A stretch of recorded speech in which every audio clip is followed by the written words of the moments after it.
मेरे प्यारे बच्चों, आज मैं आपको संस्कृत का पाठ 2 पढ़ाने जा रही हूँ। ये एक मनोरंजक कहानी है जिसमें 4 मूर्ख राजकुमारों के विषय में बताया गया है, जो बाद में सही दिशा निर्देश मिलने पर बुद्धिमान और शास्त्रों में निपुण हो गए थे। चलिए सबसे पहले मैं संस्कृत कहानी को हिंदी में समझाती हूँ। द्वितीय पाठः मूर्खः राजकुमारः। एकदा सुदर्शन नाम एक नृपः आसीत्। एक बार सुदर्शन नाम का एक राजा था। प्रजापाल ने अति कुशलः सह स्नेह ने प्रजा अपाल्यत। प्रजापालन में अति कुशल वह स्नेह से प्रजा का पालन करता था। परम तस्य नृपस्य चत्वारे पुत्रा मूर्खाः अशिक्षिताः गुणहीना च आसन्। परंतु उस राजा के 4 पुत्र मूर्ख, अशिक्षित और गुणहीन थे। एतस्मात् कारणात् राजा अतीव चिंताकुलः आसीत्। इस कारण से राजा बहुत ही चिंता में पड़ गया था। किम करोमि, क्या करूं? कथम एतान् मम विद्याहीनान् पुत्रान् सर्वगुण संपन्नान् करोमि। किस तरीके से मैं अपने विद्याहीन पुत्रों को सर्वगुण संपन्न करूं। वारं वारं एवं विचिन्त्य चिंतापरः स अग्रिमे दिवसे राजसभाए आगत्य अघोष्यत्। बार बार इसी पर विचार करके चिंता में पड़ा हुआ वह अगले दिन राजसभा में आया। उसने घोषणा की, अस्ति कश्चित् विद्वान पंडितः। अगर यहाँ पर कोई विद्वान पंडित है, यह मम मूर्ख पुत्रान् नीति निपुणान् कर्तुं समर्थे भवेत्।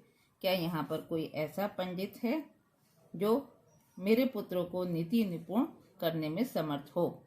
अहम तस्मै महापंडिताय प्रभूतम धनम पुरस्कार रूपेण दास्यामि। मैं उस महापंडित के लिए बड़ी मात्रा में धन पुरस्कार के रूप में दूंगा। एतत् आकर्ण्य विष्णु शर्मा पंडितः किंचित विचार्य नृपम सुदर्शनम उत्साहपूर्वकम अवदत्। इसको सुनकर विष्णु शर्मा ने थोड़ा सा विचार किया। राजा सुदर्शन को उत्साहपूर्वक बताया, महाराज, अहम एतान् राजकुमारान् नीतिशास्त्रेषु निपुणान् कर्तुं समर्था अस्मि। महाराज, मैं इन राजकुमारों को नीति शास्त्र में निपुण करने में समर्थ हूँ। ते मया सह आगच्छन्तु। वे मेरे साथ आ जाएं। मे गृहे निवसन्तु। मेरे घर पर रहें। मंत्राचा नीति शास्त्राणां विद्यां विन्दन्नु। मेरे घर में रहें, मंत्र और नीति शास्त्र की विद्या को ग्रहण करें। ततः ते राजकुमारः विद्यालाभाय विष्णु शर्मा पंडितेन से अगच्छन्। तब वो राजकुमार विद्या का लाभ लेने के लिए विष्णु शर्मा पंडित के साथ आ गए। विष्णु शर्मा पंडितः पशु पक्षिणां तथापि तेषां राजपुत्राणां मनोरंजनः कुर्वन् सरलतया तेभ्यः नीतिशास्त्र ज्ञानम् अपि अशिक्षयत्।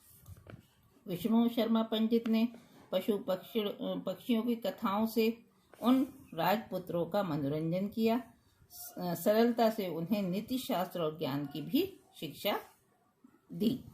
कालेन ते मूर्खा राजकुमारा प्राज्ञाः शास्त्रेषु च परम निपुणा अभवन्। समय बीतने पर वे मूर्ख राजकुमार बुद्धि में, शास्त्रों में निपुण हो गए। राजा सुदर्शन सुशिक्षितान् स्वपुत्रान् दृष्ट्वा संतुष्टः सन्। राजा सुदर्शन सुशिक्षित हुए अपने पुत्रों को देखकर बड़े ही संतुष्ट हुए। सन विष्णु शर्मा पंडिताय विपुलम धन राशिम पुरस्कार रूपेण अयच्छत्।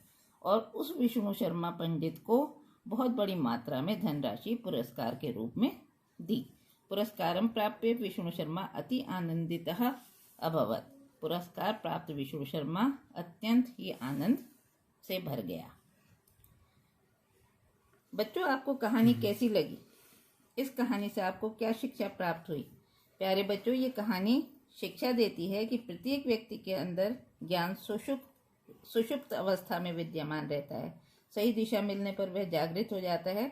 जैसे सूर्य की किरणें कमल पर पड़ते ही कमल खिल जाता है। हमें कभी भी निराश नहीं होना चाहिए। अपने लक्ष्य की प्राप्ति के लिए प्रयत्न करते रहना चाहिए।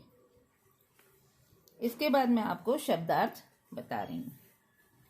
एकदा माने एक बार, नृपः माने राजा, अति कुशलः माने बहुत कुशल, स्नेहन प्यार से, प्रजा प्रजा को, किंचित कुछ, प्रभुतम बहुत, राजकुमारान राजकुमारों को, अस्मि कर सकता हूँ, मया से है मेरे साथ, ते माने वे, मैं मम मेरे, गृहे घर में, मंत्रः मेरे से, तेषाम उनका, सरलतया आसानी से, कालेन समय के साथ, अभवन हो गई, स्वपुत्रान अपने पुत्रों को, संतुष्ट संतुष्ट, सन होकर, अयच्छत दिया या दी, आगत्य आकर, प्राप्य पाकर।